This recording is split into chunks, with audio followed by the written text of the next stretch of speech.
So yeah, this is a kind of more off the cuff one, which it's been a while since I've done one, so don't expect a lot of editing because I'm going to change what I'm posting tonight to this one. And that's mainly because obviously the news of Amouage recently, and this is my first impressions of the new one, Love Delight. Now before I kind of get into it, I want to say that I am a big fan of the perfumer Pascal Guilhem. I can't say his name properly obviously, but he's made two of my favourites kind of ever, you know. He's made both Love, Rolling in Love, which we know how I feel about that one, and Blue Lazuli, which I also love. Look at that, the only flowers. Weird. So yeah, it's not going to be a happy jolly video, but just to kind of, well, we expect this from me. I'm not an influencer, I don't shill brands, and I think we all have kind of guessed over the last couple of years Amouage has grown to be my favourite fragrance house by a long way. However, recently I've kind of, you can kind of see it's coming to the end, if you get what I mean. A lot of kind of, since it went in its new direction with a new director, nothing against the new director, but they've obviously been pushed in a more mainstream way. The kind of getting rid of the library collection, which was incredible. I mean, I think I've tried 8 of them maybe. Incredible collection. And that wasn't that the baby of the guy who, the names, I might put the names up on the screen, but fantastic collection. And I believe some people kind of say it went in a kind of Middle Eastern direction, which makes no sense.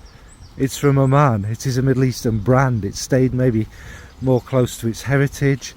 Obviously some of the even older ones than that are top notch and fantastic, but with this kind of new direction, you can tell. I mean, I'll go into this more later. Let's talk about Love Delight, because if you're watching this, is probably the only reason you're gonna tune into this. So yeah, we'll get into Love Delight. So it's very first impressions. I've only had it on a few hours, and you know, you can't give a true impression of it, and it's the first wear, but it's kind of, it's that not being surprised by what it is and what it smells like, and still been disappointed really. It opens with a kind of there is a little sparkle, and you do get a little bit of the fresh orange. I'll go into this a bit later. The rose water and stuff, perhaps not to me. And you do get kind of the cocoa pushes through with a nice chocolatiness, and the rum. But what's also in there, sadly, because I don't get on with these notes. I'm not saying that it's bad or the notes are bad. There is a ton of something like ambroxan, really sharp, a really kind of nose burny, and there's also a bitter greenness. I don't think that's the cypriol. Maybe it's coming from the jasmine. I'm not sure what the bitter greenness is about. And then there is a, like, it literally makes me feel sick. It must be cashmere, and something really dense and heavy and cloying and in the base. The rum slightly brightens it up when it comes through. It doesn't last long. Same with the orange, kind of goes out. Now I don't know how long it's been on, maybe 4 hours. It's chocolatey. Yeah, I get what you mean about the kind of pastry kind of thing. It is a bit, but it's just overwhelmed by the molecular stuff. And it does make me feel a bit queasy. It's not overly creamy, but there's that kind of feeling in there. It's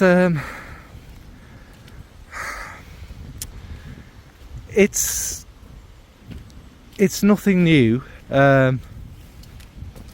it's also, to try to word this politely, it's something you'd smell, you know, when you walked into Boots, Superdrug. I don't know what the equivalent is in America, you know, like a high street kind of chemist that sells perfumes, you know, or all the kind of big ones. It's something you'd smell in there a lot. Again, the perfume is great. I love Amouage. It's not massive, thankfully, but it's noticeable, and it's sweet and pleasant, you know. Maybe not for me personally, but that's kind of, I'm not going to waffle on loads about the fragrance. But yeah, and then like I was saying, I'd read, obviously you do, because somebody sent me some samples and I thought what I could smell was this. It wasn't. Whether that's a good thing or a bad thing, we'll see. But yeah, so obviously I looked on Fragrantia because I've heard lots about this. I thought this just isn't really like what I'm sniffing it as we go along, but this isn't just really like what's described there. This kind of beautiful ethereal rosewater and soft florals, and it's got this beautiful rum note, and oh, it smells like a soft kind of delicate pastry and things like that. It's all subjective. What are they smelling? What are they smelling? And there's other people in there that have said it's a bit generic. It's a bit, you know, weird in the sense, I get it. It'll be that cashmere, and it's not weird in a good way, where it's something, you know, interesting and exciting, take you down a path. So yeah, I mean, I don't know what influencers are talking about with this one, but it's all subjective, and you know, if you've got a script to read, that's what you smell. It's nothing new. So yeah, that's the end of that, and then we'll cut into the third part now. So yeah, Amouage, my favourite house. I have tried, I think we're looking at about 68 fragrances from them. There is also an A to Z on my channel. No, you don't have to watch that obviously, but I am a big massive fan. I own, we're probably in double figures with full bottles or proper like the travel-y sizey things. So I'm a fan. I love them, and they've had some, the amount of masterpieces, true masterpieces they've had, which when I say that, they haven't all been for me, you know. You've got like Miss Man and Miss Woman. Miss Man I love. Miss Woman is weird. I think it is Miss Woman I'm talking about. That smells a bit like Chinese 5-spice, but it's unique and it's different and incredible. Same with Miss Man. Ashy bonfire, not for everyone. I don't particularly get along well with Interlude Man, the burning bonfire of herbs, but my god, it's a masterpiece. It was just one that, you know, kind of took the world by storm, is the hype or whatever. But yeah, it's very different and very unique, and quite an impression leading one. What's it called, the one that smells like pissy badgers? It doesn't matter. The point is, they've had some masterpieces, some brilliant ones, and even this Love Garden one, I love Tuberose, even though it's Lily to me, and I love Lilac Love. I've got them both. Blossom Love was not for me, and Mimosa Love, yeah. So it's, and you can kind of see the direction they've been pushing in, the more and more generic. Now the last release, like I say, was a massive disappointment to me, and that was Oud Bleu. No, is it King Blue, Oud King Blue, whatever, you know what I mean. This, like I say, this is quite off the cuff. I don't have notes or anything with me today. It was alright. The opening was very interesting, and what people say is challenging. That kind of more interesting oud burns off, and it's just, you know what it is. It's just like a sweet oud that you smelt a bazillion times. Yeah, there is a little bit of silver oud about it, I suppose, but they don't compare. They're night and day, to be fair, especially in terms of quality. Now, silver oud is the last one I bought. It doesn't quite smell like the sample I've got. The little bit of the strong castoreum is there, but it doesn't seem as big. But that's probably, maybe it's been reformulated. Maybe it is the difference between a sample and a full bottle. We know that happens. That's a masterpiece. It's fantastic. It's a wonderful fragrance. Trying to think of more recent releases. Ah, yes, the Extraits line. Now, like I said, I'll probably buy Reflection maybe one day when it ever comes down in price. Dia was lovely, Epic was lovely, but but the difference between them, Jubilation was a little bit different, I suppose, but the difference between them and the your standard EDPs, what is the major difference? Yeah, there's a higher oil concentrate. Does that always make a fragrance better? And add £200–300 onto the price of your standard ones. Yeah, okay. If you've got lots of money and you're big fans of them, I can see you wanting to get them. Otherwise, like I say, Reflection's quite different. Jubilation's different in the beginning. Dia, it does give it a bit more about it. Epic again, just it makes it richer. These are, see, the thing is, I'm a fan of these in the EDP as well, aren't I? Obviously. And apparently there's more on the way out. But what is this? This is what other brands are doing. An elixir, a parfum, an extractor, an EDP extract. What is this? Is not creativity, is it? From a brand that literally for the last few years has stood out as the only massively creative, popular, big mainstream house. A house that has always just done its own thing. Screw trends and things like that. Just do create wonderful fragrances. Not anymore. And it's sad. Sad. I felt like this with Kilian and Estee Lauder, And this, like I say, this Love Delight, it's not awful, it's not for me. It reminds me of something more and more as I keep sniffing. It's not awful, but this is like we've all seen the news that it's going to L'Oreal are maybe going to buy a share in it. If I was Reginald Amouage and I was going to pitch, to L'Oreal, I think you might want to buy a little stake in our brand, or even buy it outright. Have you smelt this fragrance? Have you smelt Love Delight? It's exactly what you do. But you know what? We charge about £300 more. Would you like a stake in it? And we know what L'Oreal do. This is my own personal opinion. You can't sue me for it. They take a brand and they destroy it. They just completely, utterly destroy it.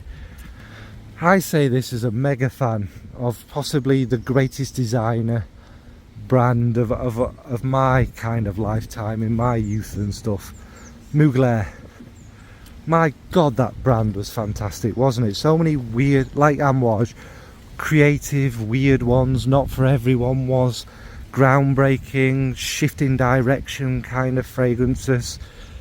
Angel, Alien, Womaninity was a great kind of fragrance, wasn't it? The Aura, the Amens.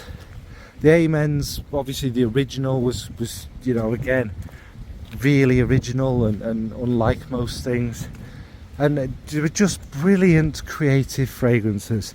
They went somewhere else, they went a bit, lots of flankers, and then they ended up at L'Oreal, who are releasing flankers that aren't anything to do, literally, with the original fragrance. They're terrible.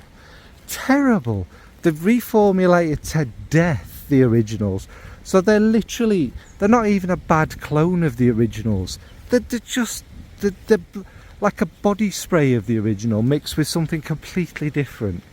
It's been a sad shame to them, and they're not the only brand that they've done it to, and L'Oreal aren't the only ones who basically use the cheapest ingredients possible that they use in their cheap brands, in their most expensive brands, and try and charge the prices they originally cost. You know, Estee Lauder, LVMH, in my opinion, come sue me. It's just it's sad, and Amouage was like the last bastion for proper fragrance lovers, you know, people who are really into fragrance, people who love the art, the creativity, something completely unique and interesting. Amouage was like the last hope, wasn't it? And yeah, I mean, if they're starting to move down this generic path and things like this, which again, I'm not saying it's awful, it's not, but you may as well go to L'Oreal. It's sad, it's really sad, but we know now we'll never get another creative fragrance. Of course, one door closes, there'll be another brand that's brave and not bothered about stuff like that and starts releasing creative masterpieces again. There will be, there always is. So it's not the end, but it's so sad. This has been a very long waffly video, but as you can tell, I am passionate about it, and I am really sad.